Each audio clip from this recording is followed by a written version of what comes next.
Hey guys, it's Heather. Welcome to Module 23 of the Money Spot program on how to build a six-figure product business. In this video, I will share with you 27 strategies for converting leads into sales. There's something in this for everyone, so please hit the like button, subscribe, and importantly, in these COVID-19 times, please share it with someone that might benefit from this knowledge. Welcome to Module 23 of the Money Spot program. Marketing, conversion strategies. How do you maximize the conversion of people that land on your website to your email list? You need to constantly bring people to your website to increase the chance of them being converted.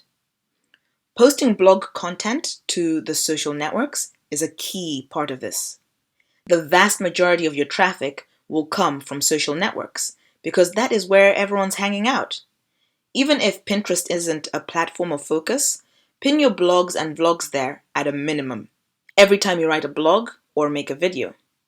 Specifically, to convert website visitors to email subscribers, I suggest the following.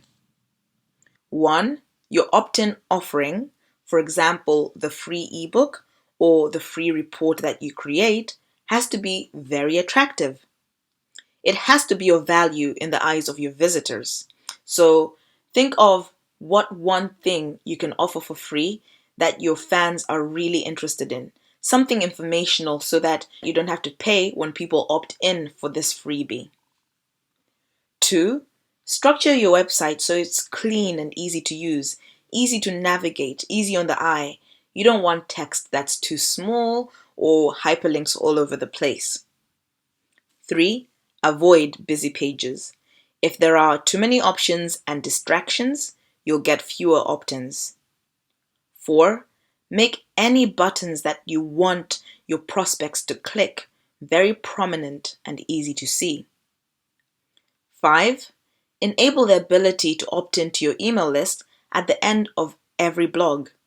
This can be as simple as having a link that takes people to your subscription page from the bottom of each blog. It's not hard to do, so make sure you do it. 6. Avoid white text on a dark background. Apparently, this reduces the amount of text people read. People will just tend to skim your site instead of actually engaging with it. 7. Look at your website like a marketer, not a developer. A developer is only interested in implementing a particular action. A marketer, on the other hand, wants every function to encourage a certain type of behavior or a certain action.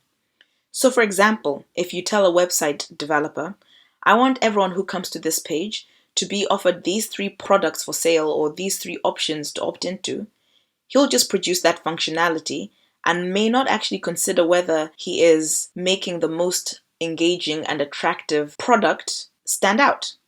However, a marketer will tell you, make this particular package more prominent, use brighter colors, bigger fonts for it, because this is the package that I actually want people to go for. So thinking like a marketer is all about thinking how you can change the behavior of the person.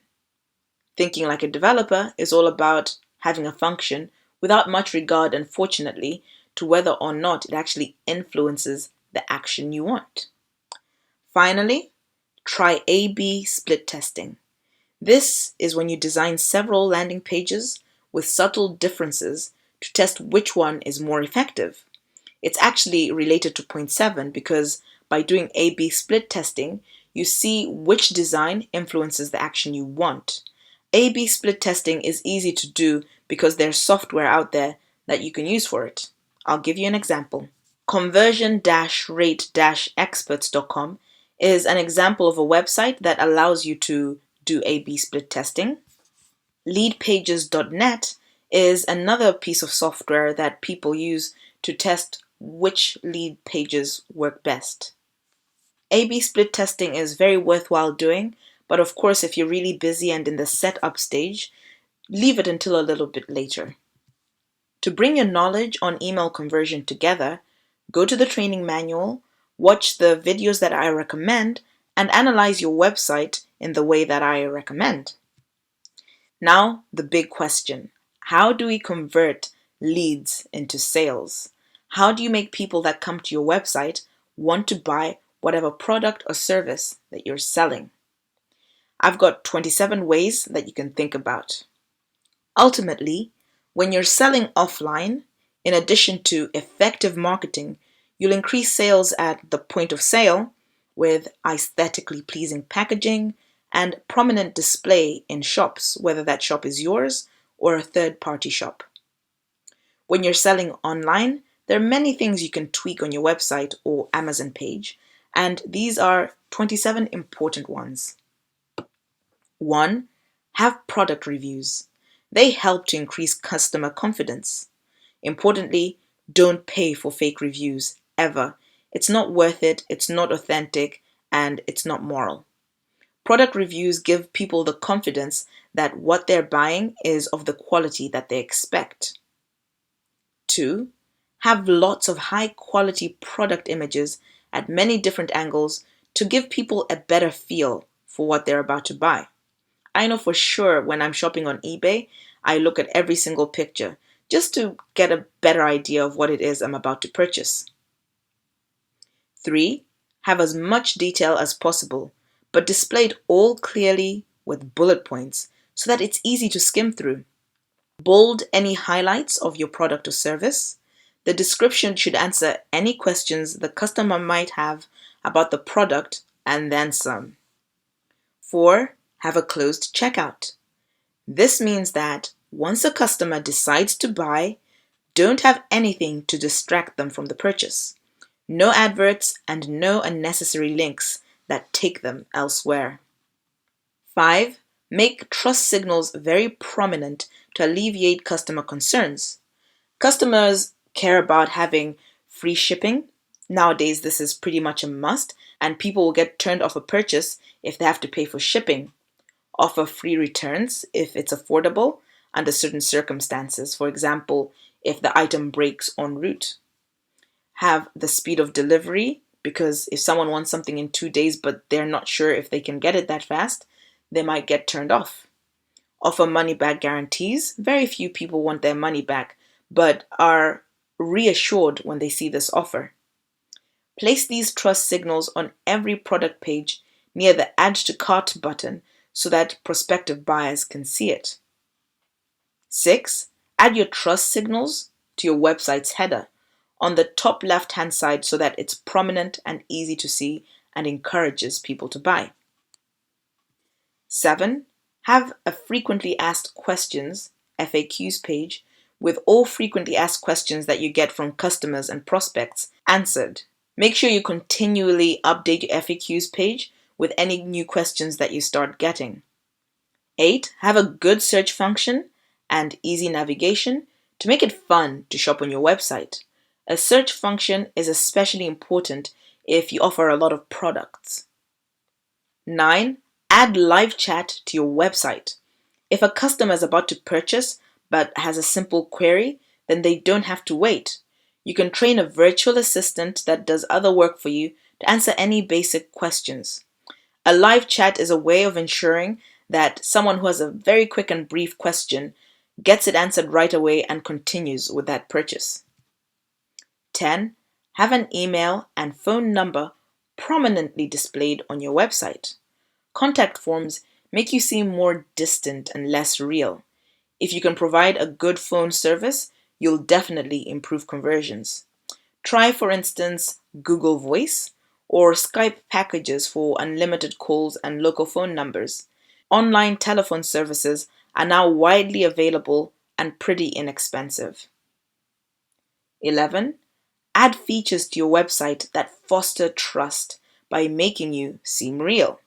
People generally find it risky to purchase off of an unknown website, so anything you do to make the risk seem smaller will improve conversions. For example, team photos and videos with your face in them, like tutorials on how to do something, how to do makeup, how to bake a cake. Video is the most powerful tool in making it seem that there is a real person on the other side of that website. 12. Add product videos for more detail and added engagement. I'll show you an example of this on my own website. At nanonatural.com, I sell some silk headscarves, and as you can see, lots of pretty pictures, easy shareability. Add to cart is quite bright on this page, and at the bottom, I have 2 videos that people can watch to see how they can use these scarves. That's the kind of thing you want. These videos show A, I'm real, B, how to use the product. 13. Have back in stock notifications. If a product is out of stock, allow people to sign up to get notified when the product is back in stock. However, make sure you don't subscribe them to anything else. They've just opted in to know if something is back in stock. They've not opted in to your newsletter. 14. Make sure your add to cart button stands out and doesn't just blend into the page. Red and orange buttons tend to stand out on an otherwise black and white page. You'll note that on my website, I have a green button, but based on the other colors on this page, I think it stands out adequately. 15. Show recommended or related products to encourage more purchases. Amazon does this a lot, and I know for sure I always look at A, their recommended purchases, and also what was bought with what I'm about to buy. It's always good to see what you should consider buying with whatever you're buying, for instance, if it's a complementary product. 3. Amazon also like to show you items that go together as a bundle so they can be purchased in one go. Anyone who uses Amazon will tell you for sure that they will have had a look at any products that are suggested to them in addition to whatever else they want to buy. 16. Have a wish list feature to remind a customer on a return visit what they wanted last time. This may not be worth the cost if you sell a very small range, but could be an idea for the future. 17. Offer a variety of payment options. Some people prefer to pay by credit card, others by PayPal. Have both options so that people can pay in the way that they want. 18. Offer a variety of shipping options. Some people will pay a premium to get the product faster, so free shipping should be a de facto option, but for those that want it faster, give them the premium shipping. 19. Show off any awards and, as seen on media mentions, prominently. They give you kudos and credibility. 20. Introduce reward or loyalty points that give people discounts on return visits. This will encourage them to return to you rather than buy from competitors. I know for sure when I'm buying ingredients for hair products, there's this one site I prefer to go to if the item is there because they give me points. So it does work. 21. Tell customers when stock is running out. Knowing that there are only 3 or even 1 product left will definitely encourage someone who's vacillating to buy. This is easy to do if your stock management system is integrated into your e-commerce site. Your web developer can explain this to you. 22. Email coupons to customers on special occasions, for example, Easter, or birthdays if you have that data. 23. Reduce cart abandonment rates. People add products to a cart but decide not to check out either because they found an identical or similar product cheaper elsewhere. They discover that the shipping isn't free and they really prefer to buy products that are shipped free. You ask for too many details so they get put off. Or they abandon the cart because they have a query that can't be immediately answered. Live chat solves this issue. And finally, if your site is too slow for checking out, they'll get bored and check out elsewhere. 24. Email people that abandon the cart and don't check out, reminding them that they forgot as soon as possible. Some e-commerce software will have this functionality already embedded. Ask your website developer. 25. Have persistent or perpetual shopping carts. This means that if people add products to the cart, the products are immediately saved and stay in the cart and are still there even a few weeks later. So if someone comes to your website after a week or 2 weeks of thinking about something, they find that the product is still in the cart. 26. Make the checkout process clear so buyers know exactly how many pages they'll have to click through. Personally, I like a one-paged checkout process. The fewer the stages to buy, the better your conversion rate. And finally, guide your shoppers. Some online shoppers are not tech savvy. So for instance, if your checkout process requires a CVV number or card security code, have a picture showing exactly where this is on the card.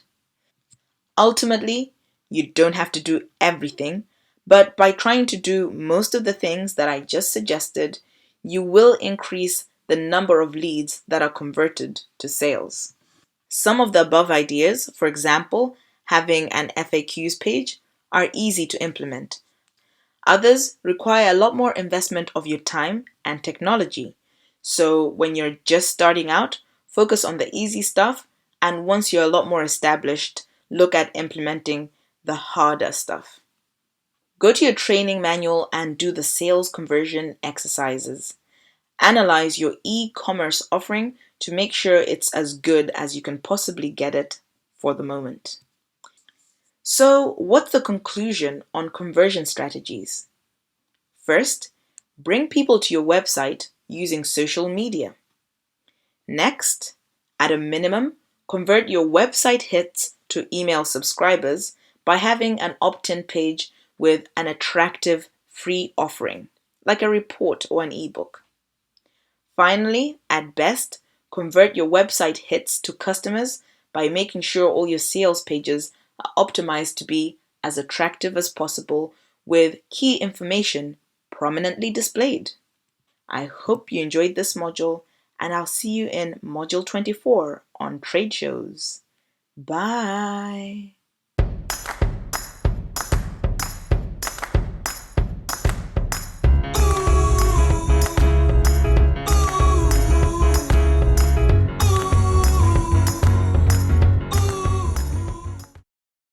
Thank you so much for watching. I would love it if you'd like, subscribe, but importantly, in these COVID-19 times, please share this video with someone that is trying to start a business or trying to grow a business and would benefit from the information.